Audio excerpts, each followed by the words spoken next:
Boker Tov, nous sommes le 3 mars 2021, c'est l'heure du premier journal d'information en direct de Jérusalem pour Radio Kalita.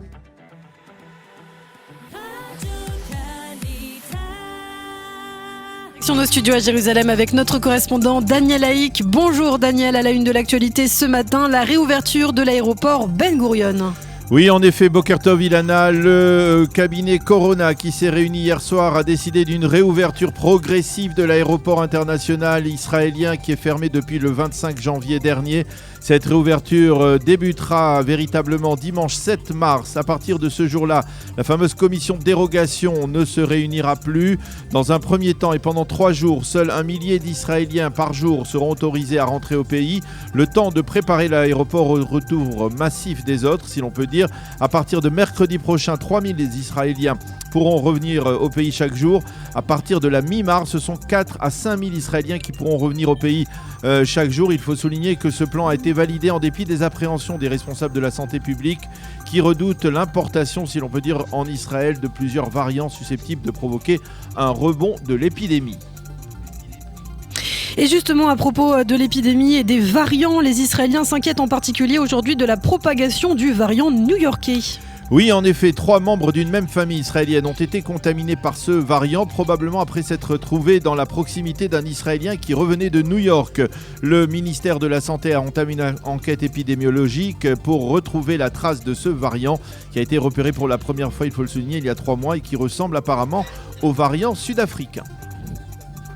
Et pendant ce temps, le Magen David Adam ouvre aujourd'hui des dizaines de centres de vaccination mobiles dans le pays. Oui, en effet, jusqu'à présent, les centres de vaccination ont été montés, organisés, préparés par les caisses d'assurance maladie, mais dans un souci d'encourager la population à se faire vacciner au plus vite. Le Madame est entré lui aussi dans l'effort national. Il pourra donc accueillir à partir d'aujourd'hui des milliers d'Israéliens qui voudront se faire vacciner sans avoir à prendre rendez-vous, comme c'est le cas via la caisse d'assurance maladie israélienne. Ces espaces de vaccination seront ouverts en particulier pour les personnes guéries du virus qui jusqu'à présent ne pouvaient pas être vaccinées par les caisses d'assurance. La liste de ces centres de vaccination du Madame figure sur le site de l'organisme en Israël. Une page politique à présent, Daniel, à 3 semaines des élections en Israël, la tendance ne se modifie pas.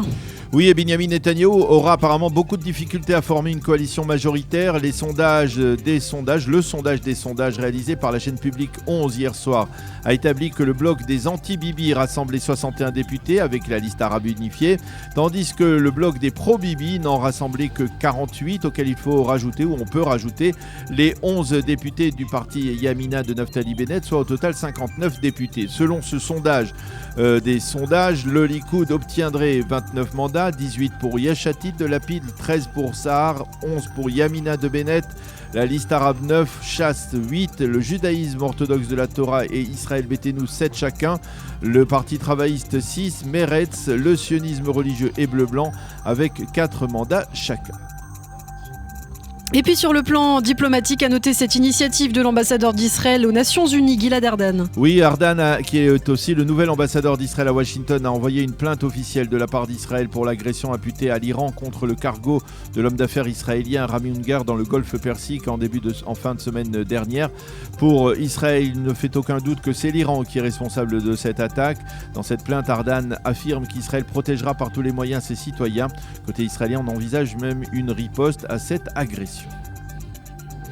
Et c'est dans ce contexte que près de 2000 anciens officiers de Tsahal ont demandé à Joe Biden, le président américain, de ne pas reprendre l'accord avec les Iraniens. Oui, il s'agit de 1800 anciens officiers de l'armée israélienne et d'ex-officiers du Mossad qui ont adressé une pétition au président américain en lui demandant de ne pas réintégrer l'accord de Vienne. Ces officiers appartiennent à une association, les sécuritaires, qui redoutent de voir la nouvelle administration négocier un nouvel accord sur les bases de celui signé en juillet 2015. Selon eux, cette démarche représenterait une menace existentielle pour l'État d'Israël. C'est la fin de ce premier journal d'information.